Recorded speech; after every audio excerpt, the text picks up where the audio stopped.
Хвойный квас – целебный омолаживающий напиток наших предков. Делимся правильным рецептом кваса из хвои на натуральной ржаной закваске. Всем привет! С вами Регина Кутинская. Друзья, сегодня мы поделимся с вами рецептом приготовления хвойного кваса на закваске. Готовить мы его будем по всем канонам народной медицины. Хотим обратить ваше внимание, что сейчас в интернете имеется немало вариантов приготовления кваса из хвои. Однако подавляющая часть в своей рецептуре содержит опасные для здоровья термофильные дрожжи. У нас на канале уже есть видео об их вреде. Смотрите подсказки. Используется рафинированный сахар, а также предварительное запаривание хвои. Все это не имеет ничего общего с тем полезным хвойным напитком, о котором мы сегодня вам расскажем. В этом видео, смотрите подсказки, я уже рассказывала вам о том, что у Владимира бабушка обладала большими познаниями в травах, которые она получила по своей родовой линии. И все рецепты по травам и растениям на нашем канале являются семейными. Обо всех целебных, омолаживающих и оздоровительных свойствах хвойного кваса мы снимем отдельный ролик, так как информации на эту тему очень много. Поэтому подписывайтесь на наш канал и жмите колокольчик, чтобы не пропустить новые видео. Для приготовления хвойного кваса мы будем использовать хвою сосны. Можно использовать еловую хвою, но в сосновой содержится намного больше полезных веществ. Поэтому для этого рецепта мы взяли именно сосновую. Если вы живете в регионе, где растет кедр, то собирайте именно кедровую хвою. Квас получится максимального качества. Собирайте хвою только за пределами городской черты. Особенно если вы живете в большом городе или городе, где есть какие-то производства. Все деревья и в особенности хвойные аккумулируют в себе все вещества из окружающей среды. Экология сейчас сами знаете какая. Поэтому не травите свой организм. Собирайте хвою в чистых местах. Ставьте лайк этому видео и переходим к рецепту хвойного кваса. Для того, чтобы приготовить хвойный квас, мы возьмем следующие ингредиенты. Свежая сосновая хвоя, примерно 150 грамм. Ржаная закваска, 1 столовая ложка. Как приготовить ржаную закваску, смотрите в подсказках. Мед 4 столовые ложки. Питьевая вода 2 литра 200 мл. Перед тем, как приступить к рецепту кваса из хвои, нужно привести в активное состояние закваску, если она хранится у вас в холодильнике.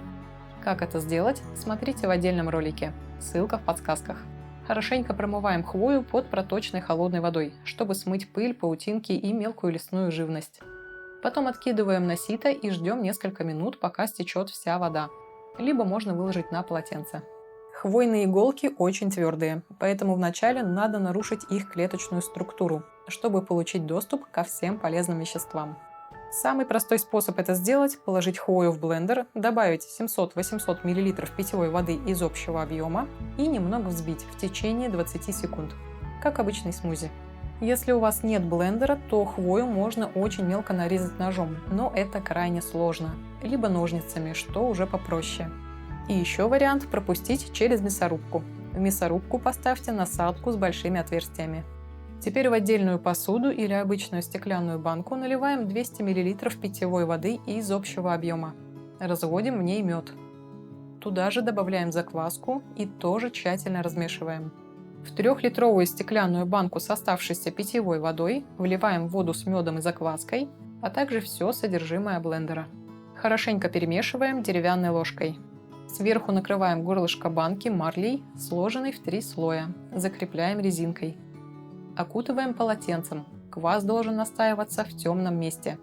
Раз в 12 часов содержимое банки надо хорошенько перемешивать. Перемешивание у нас будет 2 – через 12 часов и через 24 часа. Непосредственно перед розливом кваса через 36 часов перемешивать уже не нужно. Через 36 часов квас процеживаем и разливаем по бутылкам с бугельной пробкой и ставим в холодильник. Квас нужно выпить в течение 2-3 дней. Для получения максимальной пользы от напитка употреблять его лучше утром натощак. Не разливайте квас в открытую тару или плохо закрытые банки или бутылки. Если будет доступ кислорода, то квас будет быстро окисляться и бродить. Пользы от него никакой уже не будет. Длительность настаивания кваса зависит от температуры окружающей среды. При средней комнатной температуре в 20-25 градусов по Цельсию квас нужно настаивать примерно 36 часов. Если вы делаете квас жарким летом, то процесс сквашивания будет протекать быстрее. И если в помещении холодно, то квас будет настаиваться дольше. Длительность настаивания хвойного кваса зависит и от закваски. Если ваша закваска молодая, то настаивание может занять до 2 дней. Сильная взрослая закваска более активна, и квас может быть готовым уже через сутки. Поэтому длительность настаивания кваса нужно отслеживать самостоятельно, исходя из условий его приготовления. Друзья, это далеко не последний ролик об использовании хвои. Хвоя очень полезна. И мы снимем еще несколько видео, в которых расскажем о пользе хвои, как и когда ее правильно собирать и какие лечебные настои можно сделать на ее основе. Поэтому не забудьте подписаться на канал и поставить лайк этому видео.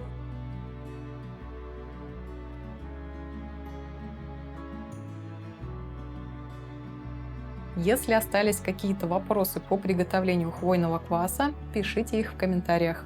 Все ваши комментарии мы читаем и всегда стараемся дать развернутые ответы на вопросы.